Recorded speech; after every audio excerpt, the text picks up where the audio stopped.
Hey, welcome back to Enlightened Tutors. So it's asking what's the maximum number of hours for which Maria can rent the boat.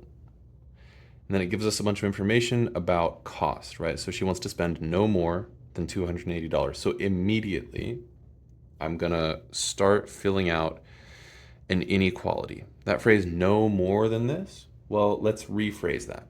Because my goal is to use one of these symbols, okay? So no more means less than or equal to. Then I'm going to write something is less than or equal to this number, 280. Now, it says the boat rental costs $60 per hour. That is a variable cost. If it says per a unit, that means it's variable. You can think of that like slope. The next one says she will also have to pay for a water safety course that costs $10. Now that one is a fixed cost. It doesn't depend on anything else. It's just $10 no matter what. So if I do a plus 10, fixed cost is going to be like a y-intercept. It doesn't depend on any variables. Variable cost, again, because it says per hour, which means it depends on the number of hours. I'm going to call that 60x, where x is the number of hours. So let's just double check this. 60 times a certain number of hours. If it's $60 per hour, for 2 hours, it's going to be 120. Okay, that checks out. Plus this 10, which doesn't change, doesn't depend on anything else, must be less than or equal to 280. Okay, so far so good. They want to know if the boat rental is available for only a whole number of hours. Now that's important.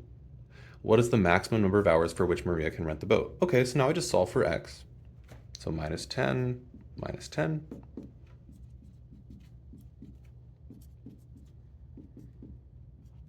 And I divide by 60. That goes away. 270 divided by 60. 60 times 4 gives me 24, which means this answer here is going to be 4 point something. She wants to rent it for, sorry, not that she wants to, she has to rent it for a whole number of hours. They want to know what's the maximum number of hours for which Maria can rent the boat. Okay, maximum. 4 point something would put us exactly at $280. She can't rent it for 4 point something hours. She can rent it for 4 hours or for 5 hours. What does that mean? That means 5 hours is going to put me over $280. 4 hours is going to put me under. So my answer here is 4. Again, this is the maximum whole number of hours that doesn't push us over this $280 limit.